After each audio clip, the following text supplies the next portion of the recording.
Bangla typing কিন্তু আগের মতো আর কঠিন নেই, এখন খুব সহজ। আপনারা কম্পিউটার, ল্যাপটপ যে কোনো জায়গাতে খুব সহজেই কিন্তু বাংলা টাইপিং করতে পারবেন।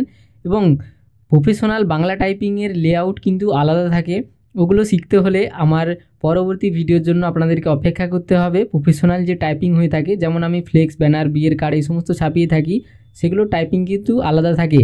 তো আপনাদেরকে আমি আজকে যেটা দেখাবো সেটি হলো, আপনারা যেরকম হোয়াটসঅ্যাপ এবং ফেসবুকে বাংলা টাইপ করেন, যেমন AMI, আমি লিখলে বাংলা লেখা আমি হয়ে যায় ময় হস্যই, সেরকমই কিন্তু আপনাদেরকে আমি টাইপ দেখাবো। আপনারা বাংলা উচ্চারণে ইংলিশ টাইপ করবেন কিবোর্ডে, আপনাদের কিন্তু বাংলা লেখা হবে। তার সাথে সাথে সেই বাংলা লেখাটিকে আপনারা কিন্তু খুব বিভিন্ন রকম স্টাইলিশ বাংলা ফন্টে কনভার্টও করতে পারবেন।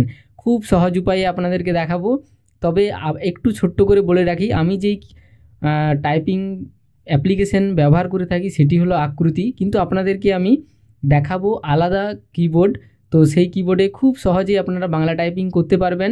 আগে আপনাদেরকে ডিজাইন আমি পরে দেখাবো। বন্ধুরা, আমি গোদা বাংলায় ভিডিও বানাই, আপনাদেরকে প্রথমে আমি টাইপিংটা দেখিয়ে দিই, পরের ভিডিওগুলোতে আপনাদেরকে ডিজাইন দেখাবো এবং ফটোশপ রিলেটেড ভিডিও আপনাদের জন্য নিয়ে আসবো। তো চলুন বন্ধুরা, ভিডিওটা শুরু করি। এবং নতুন বন্ধুরা অবশ্যই আপনাদের এই নতুন চ্যানেলটাকে সাবস্ক্রাইব করে রাখবেন। বন্ধুরা, আমি প্রথমে ওপেন করে নিচ্ছি ফটোশপ 7.0। আপনারা দেখতে পাচ্ছেন ফটোশপ 7.0। যেই বন্ধুরা কমেন্ট করেছেন যে আপনারা স্কুল কলেজের ফ্রন্ট পেজ বানাতে চাইছেন, তো আপনারা সহজেই কিন্তু মাইক্রোসফট অফিস ওয়ার্ড থেকে খুব সহজেই বানাতে পারবেন। এখানে কিন্তু যারা কম্পিউটার চালাতে টুকটাক জানেন, ওরাও কিন্তু মাইক্রোসফট অফিস ওয়ার্ডে টুকটাক বানিয়ে নিতে পারবেন। কিন্তু মাইক্রোসফট অফিস ওয়ার্ডের থেকেও কিন্তু ফটোশপ অনেক সহজ। এখানে আপনারা কাস্টমাইজ কাজ কিন্তু করতে পারবেন। আপনারা দীর্ঘদিন কাজ না করলেও ফটোশপে কিন্তু আপনারা যখনই খুলুন না কেন, ফটোশপ দেখলেই আপনারা কিন্তু কাজ করতে পারবেন। কিন্তু মাইক্রোসফট অফিস ওয়ার্ডে আপনারা অনেক কিছু ভুলে যাবেন বেশি দিন যদি না কাজ করে থাকেন। তো বন্ধুরা, এই ফটোশপের জন্য আপনাদেরকে আমি ডাইরেক্ট দেখিয়ে দিচ্ছি। আপনারা যে কোনো ব্রাউজারে সার্চ করে নেবেন ফটোশপ লিখে আপনারা যখনই সার্চ করবেন, ফটোশপের পাশে আপনারা লিখে দিবেন 7.0 ডাউনলোড ফর পিসি। এখানে লিখলেই আপনারা দেখতে পাচ্ছেন অনেকগুলো ওয়েবসাইট আপনারা পেয়ে যাবেন, যে ওয়েবসাইট থেকে আপনারা এই ফটোশপ কিন্তু খুব সহজেই আপনারা ডাউনলোড করতে পারবেন। দেখতে পাচ্ছেন বন্ধুরা, ডাইরেক্ট লিঙ্ক চলে এসেছে। দেখতে পাচ্ছেন এখানে কিন্তু আপডেটও আছে, এটা 2025 জানুয়ারিতে আপডেট হয়েছে এবং উইন্ডোজ 7 থেকে শুরু করে উইন্ডোজ 11 অবধি ব্যবহার করতে পারবেন এবং সাইজটা 160 MBর মধ্যে। তো আমার যেহেতু ইনস্টল করা আছে, আপনারা ডাউনলোড করে ইনস্টল করে নেবেন। ইনস্টল অবশ্যই আপনারা করতে পারবেন স্টেপ বাই স্টেপ। আপনারা যখন এইসব ভিডিও দেখছেন অবশ্যই আপনারা ইনস্টল করতে পারবেন। তো দেখুন, তো এইখানে আমি ফটোশপে প্রথমে নিউ ফোল্ডার নিয়ে একটা নিউ পেজ নিয়ে নিলাম। তো পেজ নেওয়ার আগে আপনাদেরকে একটু পেজ নেওয়াটার নিয়মটা একটু দেখিয়ে দিই। আপনারা যখন এখানে ফাইলে যাবেন, ফাইলে গিয়ে নিউতে ক্লিক করে এই যে ইন্টারফেসটি এসেছে, এইখানে দেখুন এখানে কিন্তু অনেকগুলো পেজ আছে, সব রকম পেজ, যত রকম পেজ আমাদের ব্যবহার করা হয়।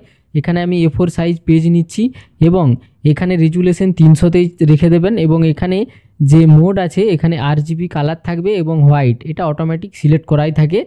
এরপর আমি এখানে ওকে করলে দেখুন আমার একটা A4 সাইজের পেজ আমি কিন্তু পেয়ে গেছি। এরপর আমাকে এখানে বাংলা টাইপ করতে হবে। এখানে তো আপনারা খুব সহজেই আপনারা ইংলিশ টাইপ করে নিতে পারবেন এবং এখানে ইংলিশ টাইপ করে নিতে পারবেন। ইংলিশ টাইপকে আপনারা অ্যাডজাস্টও করতে পারবেন, বাড়াতে কমাতে সব কিছুই করতে পারবেন। আপনারা দেখুন এই যে এইখানে আপনারা দেখতে পাচ্ছেন যে টুলগুলো আছে, এই টুলগুলো, এই প্রথম টুলটা এটা হচ্ছে মুভ টুল। এটার মাধ্যমে আপনারা যে কোনো টেক্সটকে আপনাদের ওই A4 পেজের মধ্যে ঘোরাতে নামাতে পারবেন। এই সব জিনিসগুলো আপনাদেরকে আমি পরে দেখাবো। আগে আপনাদেরকে আমি বাংলা টাইপটা, যেটা আপনাদেরকে শিখতে হবে, সেই বাংলা টাইপটা আগে আপনাদেরকে দেখিয়ে দিচ্ছি। এরপর দেখুন ইংরেজি টাইপ তো আপনারা যে কোনো জায়গা থেকে আরামসে করে নিতে পারছেন, কিন্তু আপনারা যখন এরপর বাংলা টাইপের ব্যাপারটা আসছে তখন আপনারা কি করবেন, এর জন্য আপনাদেরকে সঠিক এবং আপনাদেরকে সুন্দর একটা নিয়ম আমি দেখিয়ে দিচ্ছি। আপনারা চোখ বন্ধ করে টাইপ করতে পারবেন। তার জন্য আপনারা গুগলে সার্চ করে নেবেন অভ্র, AVRO, অভ্র কিবোর্ড। এই অভ্র কিবোর্ড লিখলে দেখতে পাচ্ছেন প্রথমে যে ওয়েবসাইটটা আছে এই ওয়েবসাইটের উপর আপনারা ক্লিক করবেন। করার পর আপনারা দেখতে পাচ্ছেন ডাউনলোড অভ্র কিবোর্ড, নিচে দেখুন ডাউনলোড লিঙ্ক আছে, এইখানে আপনারা ডাউনলোড অভ্র কিবোর্ডে ক্লিক করব। দেখতে পাচ্ছেন আমার কিন্তু এখানে ডাউনলোড শুরু হয়ে গেছে। এটা হচ্ছে 6 MBর মাত্র অ্যাপ। তো এই 6 MBর অ্যাপটা দেখতে পাচ্ছেন আমার ডাউনলোড হচ্ছে। আপনাদেরকে কিন্তু ডাউনলোড ইনস্টল করে দেখিয়ে দিচ্ছি। যেহেতু বন্ধুরা এই অ্যাপ্লিকেশনে আমি বাংলা টাইপ করি না, যেহেতু আমাকে ফ্লেক্স ডিজাইনারে বানাতে হয়, আমার টাইপিং স্পিডের জন্য অন্য লেআউট আমি ব্যবহার করে থাকি। সেই লেআউট নিয়ে আমি পরে ভিডিও বানাবো আপনাদের জন্য। দেখুন এখানে আমার ডাউনলোডে আমার অভ্র যে অ্যাপ্লিকেশনটি সেটি ডাউনলোড হয়ে গেছে। এরপর আমি এখানে রাইট ক্লিক করে এই দেখুন রান অ্যাজ অ্যাডমিনিস্ট্রেটর, এখানে আমি ক্লিক করব। এখানে ক্লিক করলেই আমার অভ্র কিবোর্ডটি ডাউনলোড হবে এবং এখানে আমি ইয়েস করব। দেখতে পাচ্ছেন নেক্সট, এবং এখানে আই অ্যাকসেপ্ট দ্য এগ্রিমেন্টে ক্লিক করে আমি এখানে নেক্সট করব, আবার নেক্সট, তারপরে আবার নেক্সট, এরপর ইনস্টল। দেখতে পাচ্ছেন বন্ধুরা আপনাদের সামনেই আমি ইনস্টল করছি এবং দেখুন এখানে দেখুন ভাষা হোক উন্মুক্ত এখানে হয়ে গেছে, আমি ফিনিশ করে দিলাম। এরপর আপনারা দেখুন কিবোর্ড ইনস্টল হয়ে গেল। এরপর আপনারা দেখতে পাচ্ছেন আমার ডেস্কটপে আমি দেখুন একটু আমার অ্যাপসগুলোকে বাড়িয়ে নিচ্ছি, অ্যাপ্লিকেশনগুলোকে। দেখুন এইখানে দেখুন যে অভ্রর অ্যাপ্লিকেশনটি শর্টকাট এসেছেন এখানে অ্যাপ্লিকেশনটা। এই অভ্রের অ্যাপ্লিকেশনটার উপর আমি ডবল ক্লিক করে ওপেন করব।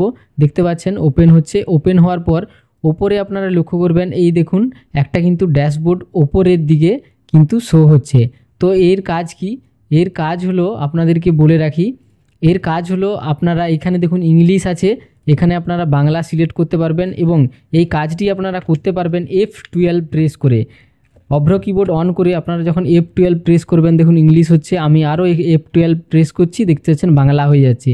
তো এখানে বাংলা যখন আমি সিলেক্ট করে আমি ফটোশপ ওপেন করলাম, বাংলা এখানে আমি সিলেক্ট করব। দেখুন বাংলা সিলেক্ট করলাম এবং আমি এখানে টেক্সট যে টুল, এই টেক্সট টুল সিলেক্ট করার পর আমি এখানে প্রেস করলাম এবং এখানে আমি আমার নামটা লেখার চেষ্টা করছি। দেখুন নাম লেখা কিন্তু হচ্ছে না, তাহলে আমাকে কি করতে হবে? এর জন্য আপনারা এই জায়গাটা একটু মন দিয়ে দেখুন বন্ধুরা। এর জন্য কিন্তু আমি যেমন এখানে দেখুন আমি এখানে ইংলিশ আগে করে দিই। এখানে দেখুন আমার যে নামটা, এই নামটার আমি ফন্ট যখন আমি চেঞ্জ করছি আপনারা দেখুন চেঞ্জ হচ্ছে না। এটা কিভাবে চেঞ্জ হচ্ছে? তার কারণ হলো এই দেখুন ফটোশপে এখানে কিন্তু অনেক ফন্ট কিন্তু আছে, সেই কারণে আমি ইংলিশের ফন্টগুলো চেঞ্জ করতে পারছি। সেজন্য আমাকে বাংলা ফন্টও প্রয়োজন হবে। বাংলা ফন্ট আমরা কিভাবে পাবো? সেই জন্য আবারও আমরা গুগলে আসব। আসার পর এখানে সার্চ করব লিপি ঘর। দেখুন লিপি ঘর লিখে সার্চ করলেই এই দেখুন লিপি ঘর ফ্রি বাংলা ফন্ট, এই ওয়েবসাইটে ক্লিক করব এবং ওয়েবসাইটে আসব। খুব সুন্দর ওয়েবসাইট। এবং আপনারা এখানে লক্ষ্য করবেন এই দেখুন যে ফন্টের অপশানটি আছে আপনারা দেখতে পাচ্ছেন, এই ফন্টে আপনারা ক্লিক করলে এই দেখুন ফ্রি ফন্ট, এই ফ্রি ফন্টে আপনারা ক্লিক করবেন। দেখুন বন্ধুরা নিচের দিকে আসবো, এখানে 1 থেকে 23 পর্যন্ত পেজ আছে এবং প্রত্যেকটা পেজে এরকম বিভিন্ন ধরনের স্টাইলিশ ফন্ট কিন্তু আছে। তাহলে ধরুন আমি এই দেখুন আমার সোনার বাংলা এই ফন্টটি আমি নিচ্ছি, তো এই ফন্টটিতে আমি ডাউনলোডে ক্লিক করব। ডাউনলোডে ক্লিক করার পর আপনারা দেখতে পাচ্ছেন এখানে আপনারা টাইপ করে দেখতেও পারেন চেক করে। এবং আমি এই পাশে আসব, এখানে আমি এই ডাউনলোডে ক্লিক করব। দেখুন ডাউনলোডে ক্লিক করার পর এইখানে এটাকে আমি আগ্রহী নয়, এটাতে ক্লিক করবেন এবং এখানে টিকমার্কটি দেওয়ার পর ডাউনলোডে ক্লিক করবেন। দেখুন ফন্টটি কিন্তু ডাউনলোড হয়ে গেছে। ডাউনলোড হয়ে যাওয়ার পর আমি ডাউনলোড ফাইল থেকে দেখিয়ে দিচ্ছি, নয়তো আপনারা বুঝতে পারবেন না। আমি আমার ডাউনলোড ফাইলে গেলাম, আমার ফাইলগুলোকে একটু বড় করে নিই। দেখুন এখানে এই ফন্টটি আমি ডাউনলোড করেছি, এর জন্য এই ফন্টে আমি ডবল ক্লিক করলেই ওপেন হবে। এবং এই জিপ ফাইলটি, এই জিপ ফাইল কিন্তু আপনাদের যদি উইন্ডোজ 7 হয়ে থাকে তাহলে আপনাদেরকে WinRAR অ্যাপটি ইনস্টল করতে হয়, তাহলে আপনারা জিপ ফাইলটিকে এক্সট্রাক্ট করতে পারবেন। এই দেখুন এক্সট্রাক্ট অল, এখানে ক্লিক করলে ওই ফোল্ডারটি ওপেন হয়ে আসবে। আমার উইন্ডোজ 11 সেই জন্য আমি এখানে ডবল ক্লিক করে ওপেন করতে পারবো। তো বন্ধুরা আপনারা দেখুন এইখানে দেখুন আরও 3টে ফোল্ডার আছে। এই দেখুন ইউনিকোড, আমি কিন্তু ইউনিকোড ব্যবহার করে থাকি ফ্লেক্স ডিজাইনের জন্য। তো এখানে কিন্তু আপনাদেরকে ইউনিকোড দেখবেন না, এখানে আপনাদেরকে দেখুন আনসি যে আছে না, আনসি 1 আনসি 2 ফোল্ডার, এই যে ফন্টগুলো, এই ফন্টগুলোকে আপনাদেরকে ইনস্টল করতে হবে।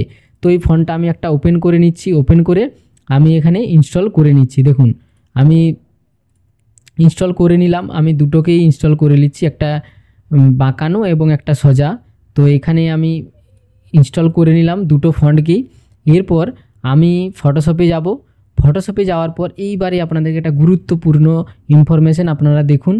এই যে আপনারা কিবোর্ডটা ব্যবহার করছেন, এই কিবোর্ডে আপনারা লক্ষ্য করবেন এই যে সেটিংয়ের যে ঘরটি আছে, এই সেটিংয়ের ঘরে আপনাদেরকে একবার ক্লিক করতে হবে।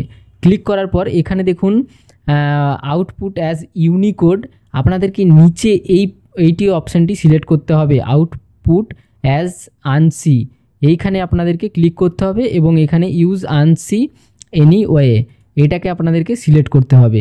করার পরে আপনারা এখানে বাংলাটি সিলেক্ট করবেন। ভুল করে আপনারা ইংরেজি করে ট্রাই করবেন না, আপনারা এই বাংলা সিলেক্ট দেখবেন সব সময়। এরপর আমি এখানে বাংলা টাইপ করার চেষ্টা করছি। তার আগে আপনাদেরকে কি করতে হবে, আপনারা যে মনে রাখবেন যে বাংলা ফন্ট আপনারা ইনস্টল করলেন, সেই আনসি বাংলা ফন্টটির নামটা আপনাদেরকে এখানে দেখে নিতে হবে। তো এখানে আমি ওই বাংলা আনসি ফন্ট আমি এখানে দেখছি, এখানে একটা আমি বাংলা আনসি ফন্ট আমি সিলেক্ট করলাম এবং এখানে আমি আমার নামটা লেখার চেষ্টা করছি।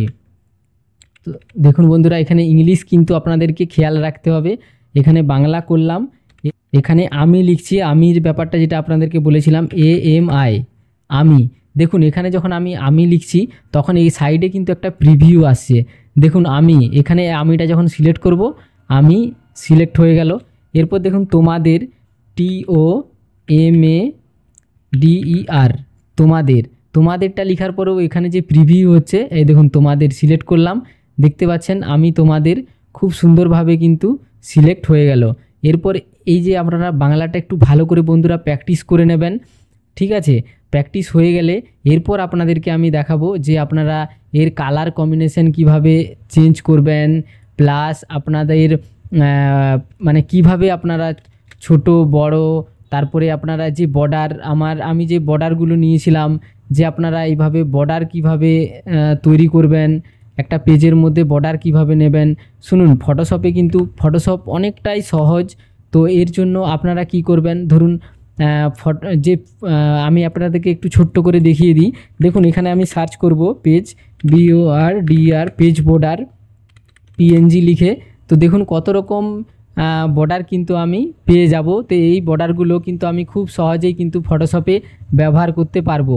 তো বন্ধুরা, যদি ভালো লেগে থাকে ভিডিও, অবশ্যই চ্যানেলটিকে সাবস্ক্রাইব করে রাখবেন। আপনাদের জন্য এরকম কিন্তু নিত্য নতুন ভিডিও সবার আগে নিয়ে আসবো। এবং আপনাদেরকে বলে রাখি, আপনাদের যদি কোনো জায়গায় অসুবিধে হয়ে থাকে, আপনাদের মূল্যবান কমেন্ট বা মতামত অবশ্যই জানাবেন।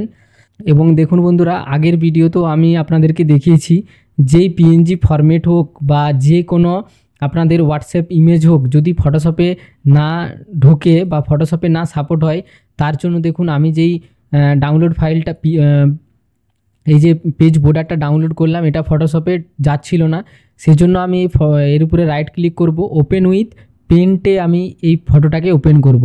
এরপর আমি সেভ অ্যাজ করব। সেভ অ্যাজ করার পর আমি JPG বা PNG আমি ধরুন ডেস্কটপে আমি সেভ করে নিচ্ছি। দেখুন ডেস্কটপে আমি সেভ করলাম। এরপর দেখুন ডেস্কটপ থেকে আমি টেনে আমি ফটোশপে নেওয়ার চেষ্টা করছি। ফটোশপে এলো, এখন দেখুন আমি কিন্তু ওই যেটা আসছিল না, দেখুন পেজটা কিন্তু, বর্ডারটা কিন্তু আমার ফটোশপের A4 পেজে কিন্তু চলে এসেছে।